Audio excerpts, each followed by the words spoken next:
Stop being a tryhard. If they don't fuck with it, they can suck it from the back with no eye contact. The fear of looking like a tryhard and cringe in music comes from the Strokes era of music, where everyone was pretending it was also effortless. It's based off the idea that effort isn't cool. But here's the truth. If you're a real artist putting complexity into your art, fuck anyone who shames you. And so much of the best art has taken, well, a lot of trying. The people calling you a tryhard are just not your people, and no artist appeals to everyone. So this means you're finding the people who you should not be appealing to when they call you a tryhard. Make content for yourself first. It's how all the best stuff is made. And then put in effort because it interests you. If you're really concerned with this and you like making high production stuff, well, you can add a little rawness to your work. I think of like an artist like Tu Hollis, who always films kind of half-an-ass, but then does high production cuts. But the reality is, make something you want to see in the world, post it, and find your people. If people call you a tryhard, they can suck it. Here's a strange trick to get great album art and merch designers. Finding killer graphic designers for your music projects can be a game changer. And here's a weird tip that no one really tells you until you learn it from other musicians who are really popping off and know stuff. The best way to find the best talent is to slide in the DMs of other artists in your genre with cool designs. They shouldn't be the biggest artists ever that are too busy, but ones that are a little bigger than you that are doing pretty well, and say, yo, I love what you do. I really like your designs. I'd love to hire who does them, and see if they'll put you on to who does them. Because oftentimes they know they'll get hooked up if they give this person more business. People love shouting out people they vibe with and who do good work for them, and they're not likely to suggest someone who sucks. Price-wise though, it's all over the map what these people cost. The big artists might drop $500 or more on a design, but most of my life I paid $0 to $200 for merch designs and album art. Fun fact, one of the biggest selling merch items I ever worked on that made hundreds of thousands of dollars was a free design. Ideas and a good eye go real far here, so find the right people who are doing good work rather than just who your friend knows that kind of knows their way around Photoshop. There's some strange reasons why your tracks blow up, while others never really take off, and it's often about timing. Song success can depend on when you drop it.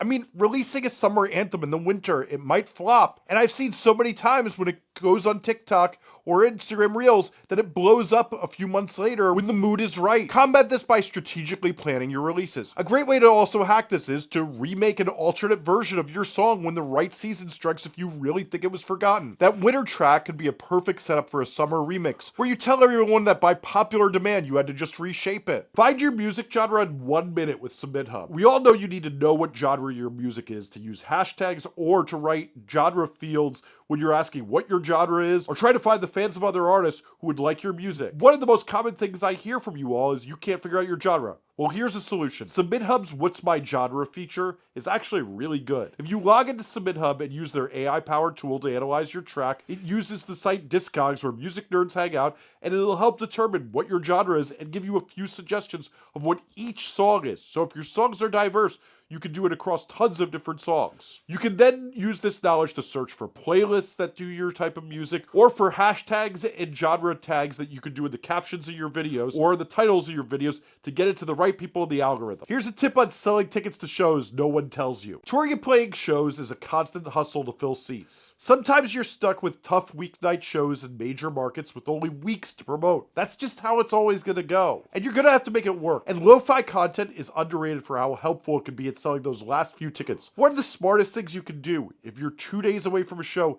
is pick a place you'd like to go in the city you're gonna be. Let's say it's a guitar shop, a place that makes 6 sandwiches, whatever it is, and pretend to be filming from there or talk about how excited you are to be going there from some place, and then location tag it so it gets to the city you're gonna be in and the fans who are in that city, and make some content announcing your show. Honestly, I just had to do this to sell some last minute tickets that hadn't sold out when we had 3 weeks notice to sell out some shows in major markets, and you know what? It worked really good and we got a ton of walk-ups. As a musician, your story is a powerful tool for building a loyal fan base. One of the things you don't realize is whether you're the vice president of America or the smallest, most unknown musician, you have to tell the story first, and then writers and journalists and your potential fans will start to tell that story to other people and you can start to get it heard. We're no longer in that era where somebody's gonna find you and ask you about your life, then pluck it out of obscurity and tell everybody about it. You need to make a short video that tells your story and and pin it to your TikTok or Instagram. Or make a longer one if it can't be told that way and put it as your YouTube trailer. The fact of the matter is, fans believe in you more if they start to know that you have a story worth rooting for. And you have to remember, in the For You page era, so many people are coming across artists looking to bond with them, and if you don't give them a story that they can bond with, well, then you might just be another person that they scroll on a few times. Every song's lyrics sound stupid on paper. Follow me for a second and I'm going to prove to you how stupid every song sounds on paper. For well over a decade, I've owned a popular New York City recording studio that has tons of artists of different genres come in, both big and small. And I noticed whenever a musician left their lyrics on the music stand, even when that song would blow up and be huge, or even if I thought the lyrics were great, the next person who would walk in and see them on a music stand would say, "God damn, these lyrics suck." So I started to realize this happens every single time. So to prove this, I decided to start printing out poems from like the most famous poets of all time, like T.S. Eliot and other classic ones, and I would put them on the music stand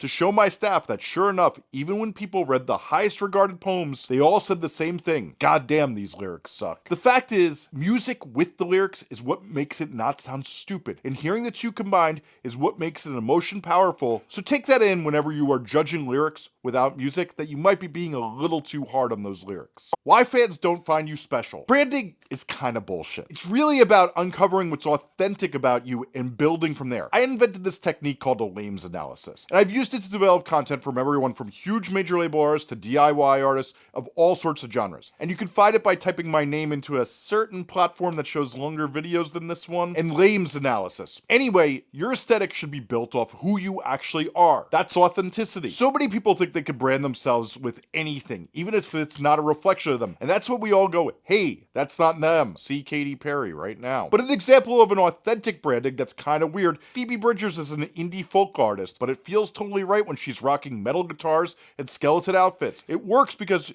it's authentic to her. With her alien and ghost obsessions, she makes jewelry of this stuff, merch of this stuff. Your genre doesn't limit you. It's about finding what's true to you and turning up the you-ness of everything. The people musicians hire to work on their stuff actually matters way more than you think. Playing the music game, getting the right team around you is one of the greatest hacks to gaining notoriety. I recently saw this with Addison Rae's new video for Aquamarine, because she curated what we call friends in high places. She brought on top creative directors and industry professionals who are social people about town, and sure enough, you saw everyone co-signing it because, well, when you work with popular people, everybody's gonna say it's good because those are their friends. Now, a lot of you are like, hey, I'm not Addison Rae, but one of the things I see all the time is that if you search through the directors who work with most of the artists in your genre, or the person who does the photographs, well, when they post the photographs they did with you, well, all the managers and other musicians and producers they work with see you, and if you're good, they often reach out, and it's a really good hack for getting really good team members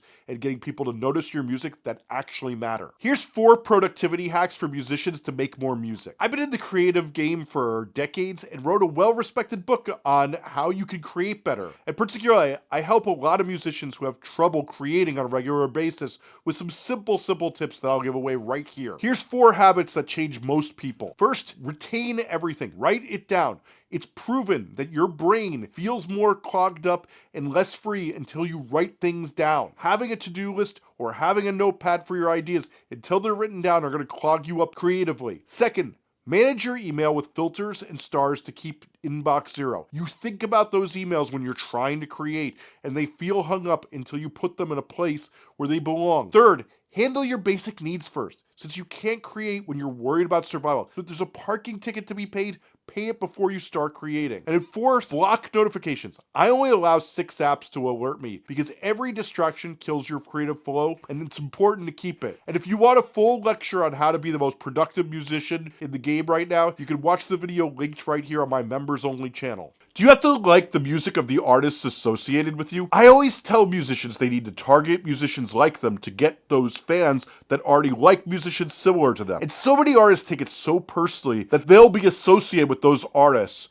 or they'll be in their fans also like. But if there's one thing the artists I talk to with 1,818 million monthly listeners have in common, is they don't like the music from the fellow artists in their community. In fact, the reason they have fans is often that they're usually above this. But that doesn't affect their support or stop them from having to work together in order to build each other up. In fact, having different tastes can make collaborations even more interesting and bring fresh perspectives to the work. Supporting other artists and being part of a music community doesn't require you to be the biggest biggest fan of them. It doesn't need to be something you judge yourself by. I often just ask myself the question of, would their fans like what I do? And if the answer is yes, well then that's a good person for you to target or do things with so that you can figure out how you get your own music heard.